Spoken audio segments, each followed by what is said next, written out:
ప్రభువా, నేను కానీ అమ్మోనీయులతో యుద్ధం చేస్తే నా ఇంట్లో నుంచి నాకు ఏది ఎదురొస్తుందో అది నేను నీకు ఏమిస్తానంటే దహన బలిగా, లేదంటే బలిగా దాన్ని నేను అర్పిస్తానంది.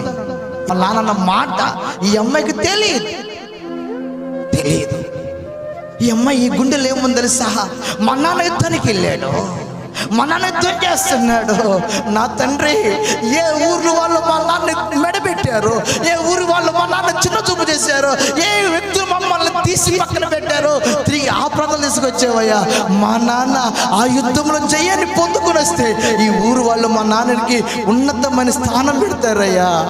పడిపోయిన మమ్మలను లేపయ్యా, కృంగిపోయిన మమ్మల్ని నిలబెట్టయ్యా అని చెప్పి తన తండ్రి నిమిత్తం, తన కుటుంబం నిమిత్తమై ప్రార్థన చేసుకుని అరగంటకు ఒకసారి అడుగుతుంది, యుద్ధం ఎలా జరుగుతుందయ్యా, యుద్ధం ఎలా జరుగుతుందంటే అలా అని చెప్పారంట, అమ్మోనీయులందరినీ మీ నాన్న గెలిచి బయటికి వస్తున్నాడు జెండా తీసుకుని. ఇప్పుడు ఈ అమ్మాయి ఏంటని తెలుసా? ఈ అమ్మాయి దగ్గర మామూలుగా ఎదురు వెళ్ళాల్సింది. ఈ అమ్మాయి అంటే అల్లేదు, తంబూరాలు తీసుకుని, సితారాలు తీసుకుని, మోగే ఆ పలకలు తీసుకుని, తంబూరాలు, సితారాలు, పలకలు తీసుకుని వాళ్ళ నాన్నకి ఈ అమ్మాయి ముందు ఇంట్లో నుంచి స్వాగతం పలుకుతుంది. వాళ్ళ నాన్న దగ్గరికి వచ్చేసి గెలిచి జెండా పట్టు ముందుకు రాగానే, నానా దేవుడిని గెలిపించాడు అనగానే ఆ అమ్మాయిని చూసి నేను ఏడుస్తున్నాడు. ఏంటన్నా నువ్వు ఏడుస్తున్నావు? రే, నాకు మరీ దుఃఖం కలిగేసావమ్మా అన్నాడు. ఏమైంది? నేను ఈ ఊరు నుంచి పోయినప్పుడు ఎంత దుఃఖపడ్డానో, ఇప్పుడు నాకు ఎదురొచ్చి నువ్వు దుఃఖం పెట్టావు అంటే. ఏమైంది నాన్న? నేను యెహోవాకి మాట ఇచ్చానమ్మా. ఏమిచ్చావు? నా ఇంట్లో నుంచి ఏదో ఎదురొస్తుందో దానిని నీకు బలిగా అర్పిస్తానమ్మా. సితారాలు, తంబురాలు పట్టుకుని నువ్వే వచ్చావమ్మా. చప్పట్లు కొట్టండి గట్టిగా. హల్లెలూయా, హల్లెలూయా. మాట తప్పమందా, మాట మీదనే ఉండమందా? సిస్టర్స్, చెల్లెళ్ళు, ఆమె ఏమంది తెలుసా? నేను కన్యత్వమును కోసం 2 నెలలు నన్ను విడుము.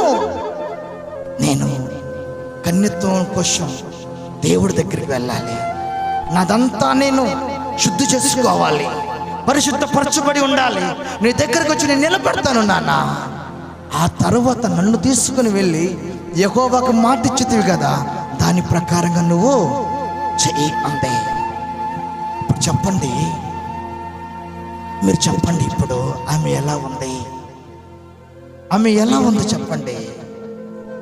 ఎక్కడ పుట్టావమ్మా? ఎక్కడ పుట్టావు? నెక్స్ట్ ట్రాఫిక్ అని చెప్పనా? ఆమెను చంపేస్తారు వాళ్ళు.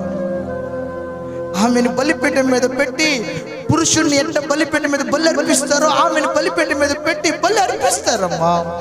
ఆమెను గొంతు కోస్తారు. కుర్రపిల్ల కదా, పని చేసుకుందామని ఆ మనసు కలిగి ఉంటుందో, ఈయన చేసుకుందాం మనసు కలిగి ఉంటుందో, ఆ చీర కట్టుకోవాలి, ఆ బట్టలు కట్టాలి, అలా తిరగాలి, ఇలా తిరగాలి అనుకుని ఉంటుంది కదా. ఆశయాల మీద మనసు లేదు.